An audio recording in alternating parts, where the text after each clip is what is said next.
নাটোরে ২ শতাধিক বাড়িতে গড়ে উঠেছে হাসপাতাল। রোগীদের দেয়া হচ্ছে অ্যান্টিবায়োটিক, কিন্তু নেই কোনো ডাক্তার কিংবা সরকারি অনুমোদন। বাঁশের বাতা, গাছের পাতা, ঝাড়ফুঁক দিয়ে শত শত রোগীকে চিকিৎসা দেওয়ার নামে রমরমা ব্যবসা বাণিজ্য চালিয়ে যাচ্ছে কবিরাজরা। নাটোর প্রতিনিধি এস.এম. রওশনের তথ্য ভিডিওতে বিস্তারিত জানাচ্ছেন মাসুম আলিসা।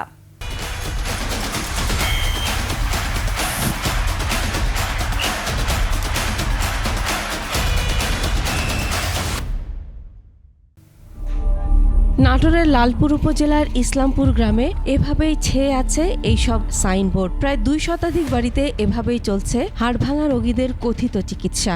গড়ে তোলা হয়েছে হাসপাতালও।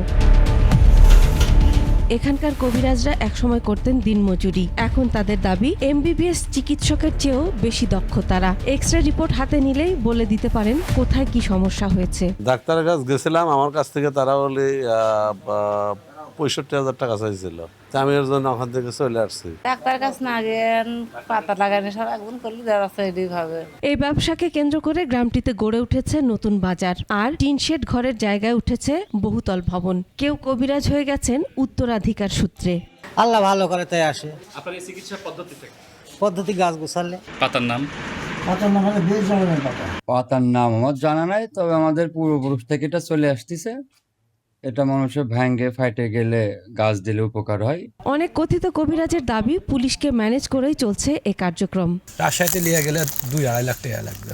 হ্যাঁ, তা ওই 3-4 বার করে অপারেশন করা লাগবে। আর এখানে কিছু লাগতেছে না, খালি এক্সরে রিপোর্ট নিয়ে এসে দিচ্ছেন। হ্যাঁ, এমবিবিএস ডাক্তার তো ফেলি। এখানে ধরেন হচ্ছে অভিজ্ঞতা, মানে এই হাত দিয়ে আপনি একটা জিনিস সব সময় একটা কাজ করতেছেন, করতে করতে তো আপনার টাকা কন্ট্যাক্ট আছে সব কবিরাজের সাথে 20-30 হাজার তা তো দিতেই হবে, তা ফাইকে আর হবে। তবে এই দাবি অস্বীকার করেছে পুলিশ। আমার নলেজে এই প্রথম আপনার কাছ থেকে শুনলাম। আমার কোনো নলেজে এরকম কোনো কিছু বিষয় আমার এই সংক্রান্তে অপরাধের আইনের যে ব্যবস্থা আছে সেই আইন মোতাবেকই ব্যবস্থা নেওয়া হবে। যদি কোনো সংক্ষুব্ধ ব্যক্তি বা ক্ষতিগ্রস্ত ব্যক্তি আমাদের কাছে অভিযোগ করে, অবশ্যই সেটার আইনগত ব্যবস্থা গ্রহণ করা হবে। অনুমোদনহীন এসব চিকিৎসা কেন্দ্রের বিরুদ্ধে অতি দ্রুত ব্যবস্থা নেওয়ার কথা জানান সিভিল সার্জন। যাদের কথা বললেন তারা তো আসলে চিকিৎসার জন্য কোনোভাবে সনদপ্রাপ্ত না, তারা চিকিৎসার এই প্রসিডিউরও জানেন না। এমনকি তারা যদি এক্স-রে বা অন্য কিছু করেও থাকে, তারা সে সম্পর্কে আসলে বোঝারও কথা না। অনুমান নির্ভর এই চিকিৎসায় অনেক ক্ষেত্রে মানুষ সারা জীবনের জন্য পঙ্গু হয়ে যাওয়ার কথা জানান তিনি। পঙ্গুত্ব বরণ করবে, স্থায়ীভাবে তারা কর্মক্ষমতা হারাবে। Masum আলিসা, desk report, 21 television.